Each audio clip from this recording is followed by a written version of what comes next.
N'oubliez jamais ces trois pactes. Amnistie pour nos crimes politiques, économiques et crimes de sang. Qui devaient être les amnistiés? Qui devaient bénéficier de cette couverture blindage? Joseph Kabila au milieu, suivi de sa famille biologique, c'est-à-dire Mama Waro, avec leurs enfants, les Janet, Zoé, Maman Sifa et consort, et en élargissant le cercle, ce sont les kabylistes. Non pas tout le monde. Les gens qui étaient au cœur, c'est eux qui avaient fabriqué la philosophie du kabylisme. Les hauts gradés, civils et militaires. Pourquoi avait-il demandé l'amnistie? C'est-à-dire qu'on ne les attaque pas en justice. Quelqu'un ne peut jamais s'inquiéter jusqu'à hypothéquer, trafiquer toute une république, refuser l'avenir au peuple congolais pour ses propres bénéfices, s'il n'a rien fait. Il sait ce qu'il a fait lui-même. Se partager le pouvoir, c'est le pays de vos pères et de vos mères vous-même. Donc vous, la malchance que nous avons eue en tant que Congolais, c'est de vous voir entrer au pouvoir, c'est-à-dire le pays va s'arrêter éternellement parce qu'il y a un Kabila, un John Numbi, un Corneille Nanga et consort qui oublie que c'est la République. Ce n'est pas un royaume. Dans un royaume, le président meurt. Le roi doit mourir ou bien la reine avant qu'on songe à le remplacer. Dans une république, il y a des règles de jeu, c'est pour tout le monde. Comprenez pourquoi moi je ne tolère jamais quelqu'un qui vient avec un discours. Moumachi président et tout. Et on a ma projet qui on a bien kufanya. Pas qu'en a 2000 combien. Pas qu'en a ma projet qui est. Jusqu'au moment où il va finir tous ses projets. C'est quand il va partir. Qui t'a dit ça? Quelqu'un vient avec ce langage. Il est mauvais. Le Moutoumbaye. Je peux avoir confiance en toi, t'aimer, même te tolérer. Mais du moment où tu vas avoir le langage, que toi tu ne partiras plus du pouvoir, parce que tu as beaucoup de projets, de réalisations, qu'on te laisse le temps et l'endroit pour que tu finisses tes projets, tu es sataniste, tu es mauvais. C'est un mauvais signe. Ce ne sont pas des républicains. Il faut déjà se préparer à les combattre.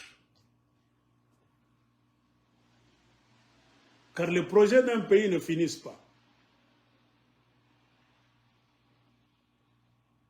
On n'a jamais construit Rome en un seul jour. Même les Belges, ils ont fait 80 ans. Ils n'ont pas construit tout le Congo. 80 ans de colonisation. Même Dieu, le bon Dieu lui-même, n'avait pas créé le monde, les choses en un seul jour. C'est pour cela qu'on vous dit, il a fait 6 jours. Il s'est reposé le 7e jour. Comment toi, tu veux nous faire croire que toi, tu quitteras le pouvoir, rien que quand tu finiras tes programmes? Quel programme tu as? Parce que le Congo est grand. Tu peux commencer de l'Est vers l'Ouest en construisant. Tu ne vas pas finir dans 1 an, 2 ans, non. Ça va te prendre des décennies. La vraie construction, et quand tu finis, tu quittes l'Est, tu arrives à l'Ouest. Déjà, ce que tu as construit dans l'Est, ça commence à se détruire. Il faut venir remplacer, détruire, remodeler. C'est-à-dire que tu ne quitteras jamais le pouvoir. Hein? Un mauvais langage. Soyons francs, regardons-nous dans les yeux, disons-nous la vérité. Un grand pourcentage, c'est nous-mêmes Congolais qui sommes égoïstes, malhonnêtes. C'est nous qui favorisons que les étrangers viennent entrer dans nos combats parce que nous sommes des égoïstes. Point barre. Et les étrangers savent qu'ils n'iront jamais trop loin. Tout le monde vous attend. Au moment où il y a conflit, ils viendront. Entrez au milieu, c'est fini. Regardez dans l'Est du Congo, le grand pourcentage des gens qui ont déstabilisé l'Est, ce ne sont pas des Rwandais d'abord. Les Rwandais ne font que profiter. Ce sont les enfants de l'Est, quand vous regardez bien. Bakou Est. On a eu des gouverneurs, alliés de Kagame, de Museveni. Moi, je faisais des vidéos recevant les messages de Kivu. J'ai cité les noms. On n'a jamais arrêté ces gens-là. Les Paloukou, ils ont leurs milices là-bas. Les Vital Kamerhe ont des milices. C'est qui ce papa-là qui était allé inaugurer, je ne sais pas, des fermes en Ouganda? On l'appelle Maradona. Un papa du Sud Kivu, c'est qui? Il était au Sénat à un moment donné. J'oublie son nom, écrivez-moi le nom là-bas. Ce papa-là a des milices. Les Marcel Tchishambo, les qui, tout ça.